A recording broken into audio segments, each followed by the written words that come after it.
Good morning friends, welcome back to Parnika tutorials. In this video, I want to discuss about wrapper class in Java. So I sincerely request everyone to watch the complete video for better understanding. First let me define what is the wrapper class.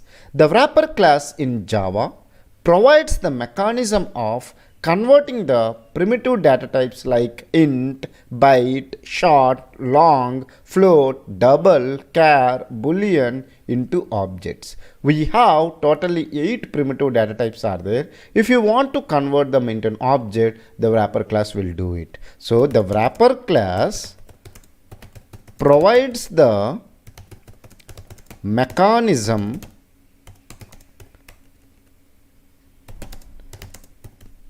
to convert the primitive data types like int, float, char, boolean, etc. into object. Now you can ask me, sir, what is the need for converting the primitive data type into an object? One of the reason is change the original value in a method. In C programming language, we have call by value and call by reference concept. What is meant by call by value? In the function calling, we will provide the value. What are the changes you are doing in the formal arguments will not be reflected in the actual arguments. But however, if you want to change what are the changes you are doing in the formal parameters, it should be also reflected in the original value. Then we are passing the address of the variable. So that is what we will say call by reference. But however, Java supports only call by value. If you want to change the original value, what are the changes you are doing in the formal parameter, if you want to change it in the actual parameters, then what you can do is that you can pass the object. So how can you pass the object? The primitive data type you will convert into an object and then you will pass it. So the one of the reason is if you want to change the original value in a method, you can use the wrapper class. So Java supports only call by value concept. However, if you want to pass the object, the primitive one you will convert into an object and pass it as a parameter in the method. And the second reason is Java collection framework works with objects only. All classes of the collection framework like array list, linked list, vector, etc. deal with objects only. So another reason is Java collection framework, which works with only objects. Okay, so if you want to work with the Java collection framework, you need to handle only with the object. So there also, if you want to pass any primitive data type, you cannot do it. So the primitive data type you will convert into an object, then you will work with it. And another reason is that Java synchronization.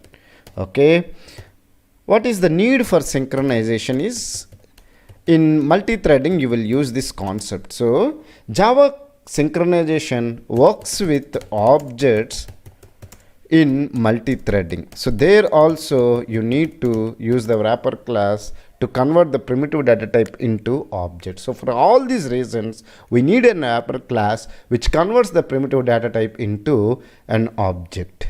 Now you can ask me, sir, how many primitive data types are there? As I said earlier, we have totally 8 primitive data types are there.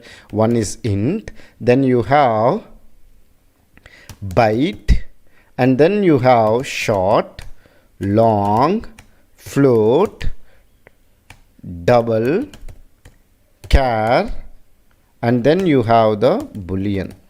Then what is the corresponding primitive class is there, or a wrapper class is there, which will be useful for to convert an object. Okay, so the classes are one for integer. For int, if I should say, if it is an int, we have the class as an integer. Similarly, if it is a byte, you have the class called byte. And for short, you have short. For long, you have long class, and for float you have float class. For double you have double class, and for char you have char class. For boolean you have the boolean. Okay, all these things will be in the java.lang package, which is a default package. Okay, the integer, byte, short, long, float, double is a subclasses of number class. Okay, so you can ask me, sir, how can you convert the primitive data type into an object? Is with the help of constructor and also with the help of value of static method. So for an integer you have, okay, integer constructor is there. For byte you have the byte constructor is there. For short you have the short constructor. So for every class, in every class you have a constructor to convert the corresponding primitive data type into an object. Okay, now we have two mechanisms. One is autoboxing and unboxing. Now let me discuss about autoboxing. It is the process of converting the primitive data types into object. So the process of converting the primitive data types into an object is called as autoboxing. Then what is unboxing mechanism? It is the process of converting the object into primitive data type. So the reverse process. So unboxing is the process of converting the object into primitive data type, whereas autoboxing is the process of converting the primitive data types into object. So all these theoretical concepts whatever we have discussed, now let me discuss with one Java program so that the concept will be very clear for you. So we will go to the desktop, Java programs. There I will create one new text document and I will keep it as a wrapper.java. And now let me open this one with Notepad++, and then let me write it as class wrapper, and then let me write it as public static void main string args, and then I will write integer ob1 is equal to new integer, and I will give an integer value 10.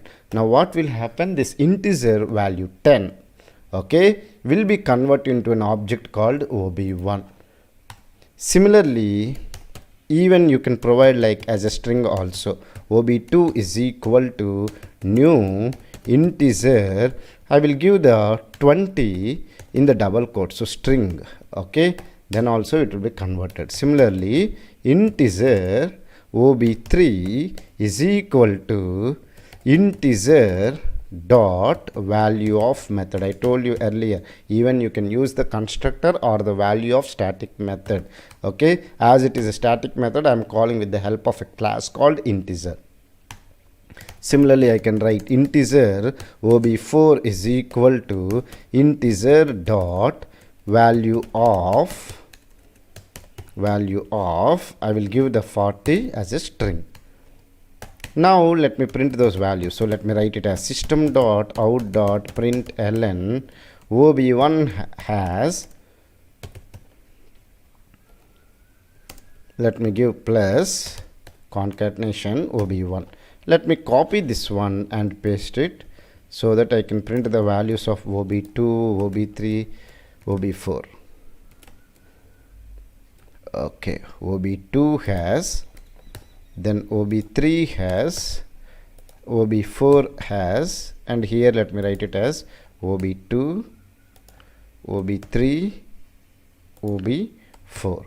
Now this is auto boxing. Now let me close the class and the main method, and now let me save it. And what I need to do, I need to compile this program. So I will go to the command prompt, and you know that all our programs are there in the desktop, Java programs, and there I will write javac wrapper.java to compile the program. We can see there are two warnings only, however there are no errors. So I can run this program by giving a command called java wrapper. Now you can see the output as OB1 has 10, OB2 has 20, OB3 has 30, OB4 has 40. So this is the way we have done the autoboxing. Now let me discuss the unboxing mechanism. What is unboxing? It is the process of converting the object into primitive data type. So what I can do, I can write int a is equal to, I want to convert the object OB1 into an int value. So I will write int value. Similarly, I want to convert the 20 within double quotes is a string into a string 1. So I will write string b, where string is a class. So ob2 dot toString. Okay. Similarly, I want to convert the ob3 as an integer. So I will write int c is equal to ob3 dot int value. String d is equal to ob4 dot toString. Now let me write it. System.out.println a value is, and I can write plus a. Similarly, I will write, let me copy this one and paste it. Okay, b value is, similarly c value is, and d value is. And here I will write plus b plus c and then d. Now this is unboxing process. Now let me save this one and again compile the program. Okay, java c wrapper.java.